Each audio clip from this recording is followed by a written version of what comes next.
Hey, good morning, and welcome to the Salty Stock Skipper morning or pre-market review. I'm your host, the Salty Stock Skipper, or Salty Skipper, whichever one you want to use. And today we're looking at the dates 8/14, so the 14th of August, and we are looking at several pre-market movers, gappers, and potentials. One thing in the news of recent. The U.S. government just recently, it was announced that they approved the sale of F-15s to Israel as a part of their defense support, and so Boeing, who took over McDonnell Douglas, which was the original manufacturer of the F-15s, Boeing should be looking pretty nice today. So that's what I have up on the chart. And as of yesterday, I think it actually announced, I think, mid yesterday. And so you had this nice little bump here during the midday yesterday. So going into the pre-market, you got a high that occurred. So a jump in price gain, which is beneficial for those who have Boeing. For those that do not, maybe not. Wouldn't be a bad idea to look at it because that's what I'm looking at. So I'm. It might be a good play. It could be a not good. It could not be a good play. But we are definitely above the VWAP, the moving average. So I'll definitely take a look. I'm going to be taking a look, and we'll go on from there. Let's see. What do we got for movers? WHLR. This is underneath my. Let's see. This is the pre-market gapper. We have a gapper that jumped up here from the previous close of the day, which was around 277. We are now up to 311. Or at least that was the high. We're back down to a $3 flat. So they are curling over to the up, according to the 1 minute. Let's look at the 5 minute. The 5 minute also shows the same. And then let's look at how they've been looking for the past 20 days. They've been on a downward slide, but then they kind of leveled out here and came back up a little bit. So might be worth a look there. Another one we have is NU. I mentioned that late last night. NU. They had a pop up at the close of yesterday during the post market because they announced their earnings. Their earnings estimate was 0.095. Their actual was 0.1. So they made $1 million, and were thinking that they weren't going to make $1 million. Is basically what it comes down to. And so they popped up, and I'm surprised it's only $1 million. Let me look at that again. Let's see what their news says. Okay, their website comes up here. The future is the reason to make plans. Okay, so what is NU Bank? Okay, so it looks like they're a form of bank, a digital bank, digital account, credit card, life insurance, mobile insurance, personal loans. So let's see, what do we got about NU? NU is the world's largest digital banking platform outside of Asia, serving over 105 million customers across Brazil, Mexico, and Colombia. So there you have it. It's a digital bank similar to some of those other digital banks out there. I mean, USAA would be a big example of a digital, predominantly digital bank. I don't think I've ever seen an actual USAA branch, but I know they're out there. But there's very few comparative to some of the other major banks like Bank of America, and so forth. As well as similar to like Service Credit Union. Service Credit Union serves military personnel a lot over the seas. Not so many branches here back in the States, but both of them exceptional banks, and so that's why I have both of them. So NU, not a bad idea. Looks like could be a long play. I mean, if they're anything like any of the other banks, you could see a continuous rise, return to higher as as the market. Maybe it's an inverse thing where the market starts to drop. Maybe this more people start investing in things like banks. And but if we want to look at comparative, let's look at Bank of America, BAC. Bank of America for the past day has been continuing to rise similarly. The past 5 days at 5 minutes had a rise, but let's look at the year. The year for them has been good, except for this little flush here, which really looks nasty. Um, but so that's an indication that we could be potentially looking at lower lows and into a bear market, recession, and so forth, when the banks are having significant declines like this. Now, if we look 3 years ago by the week, we had a significant drop already.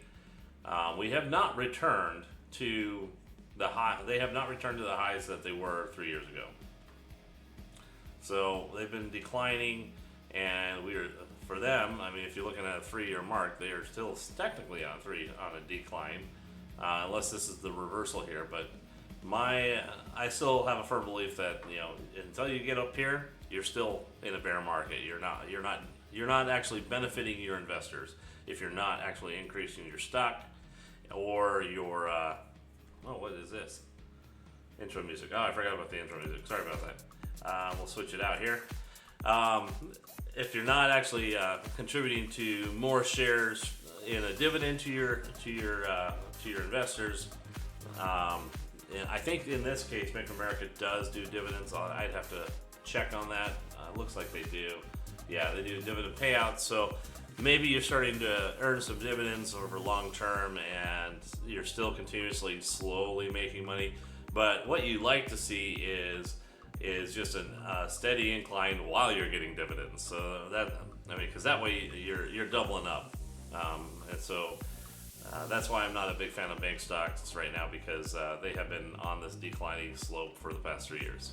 So, alrighty, so let's look at the next one. What do we got coming up here? I gotta fix this too. I swear, every single time I come into my trading platform, things get adjusted. I want that tight. I want it tight. Oh, sorry. Appropriateness. No, I'm kidding. We're supposed to be a little fun here, a little sense of humor. So, all right, and we are looking at an increase, possibly on Bank of America for today. We shall see. Their news tells bankers to report bosses who pressure them to underreported hours. Okay, if that caused your stock to move, I would be looking for a retrace today. My opinion. So we had NU. We already touched on NU. We touched on WLR. A couple other movers we got. We have QFIN. They had a gap up overnight. Let's see. Oh, what's the news? They had some news here. What's this say? Shares of Serve Robotics rose sharply in today's pre-market trading as the company reported better than expected second quarter sales results. Reported quarterly losses of 27 cents per share, which missed the analysis consensus estimated for a loss of 25 cents per share. The company reported quarterly sales of 468,000, which beat the analysis consensus estimated at 400,000. So, kind of offset there a little bit. I mean, you had a 27-cent share. I mean, let's see, you had a quarterly loss of 27 cents when you were only expected a 25-cent share loss. But you had higher sales. Okay. So the shares jumped 14% to 11.82 in the pre-market trading. Well, why are we all the way up here then? Maybe this isn't old news. What was the date of this? The 14th? No, that's today. I don't know what they're referring then. Right now, the ticker price is at 22.31. Oh, excuse me. Looks like 5 days ago. Maybe it was 5 days ago. I don't know. I think their news is a little off here if they're talking about being at the different price range here. 11.482. That's wrong. So, don't blame the news. Some journalists are right. Some somebody wrote this, and I'm just reviewing it. But anyway, they have news.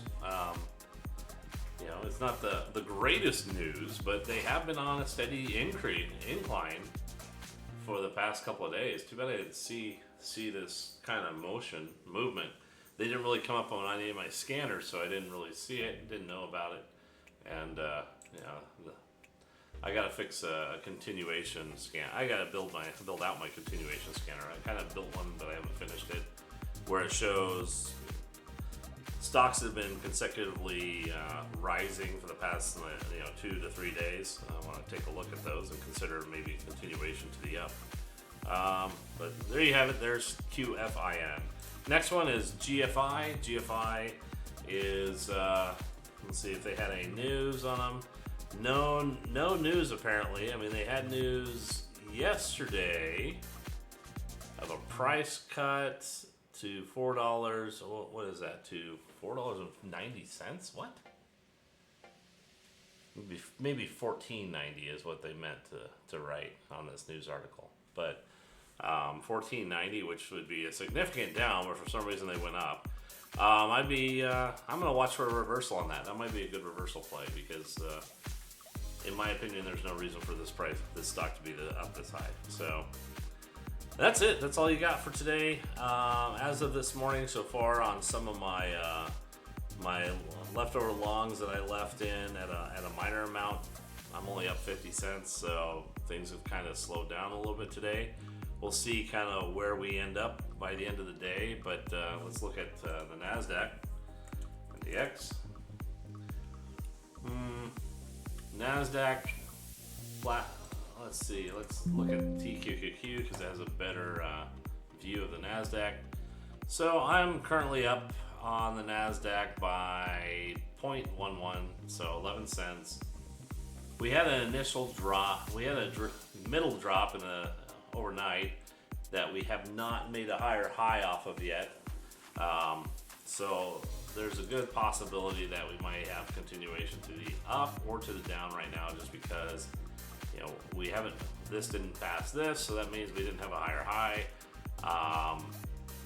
So we are potentially going to be going the other direction, but we shall see. We'll see what happens. Wait for confirmation to occur once the market opens is always my recommendation. I'm going to be doing the same thing. That's how I enter. That's when I enter. And as the market goes up or down, I will proceed with that direction. I only trade with the trend. That's what I'm trying to do. Trade with the trend. Don't try to trade on the reversal. Now it's a little bit different with mutual funds because if there's a trend of down, you sell out up high. You wait till buy the dip.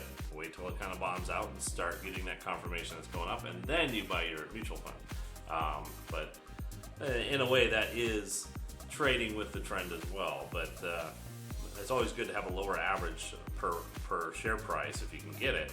And in this case, I was able to get it through selling off my mutual funds and not losing the funds all the way down to below and being in the negative.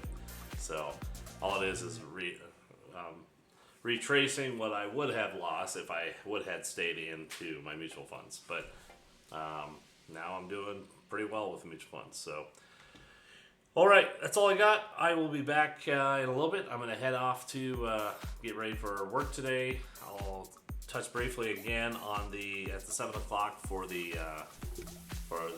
pre-market open, and then I'll be live, but I won't be recording, so you'll have to tune in on your own and on my channel if you want to actually watch it. So, all right, take care. Bye.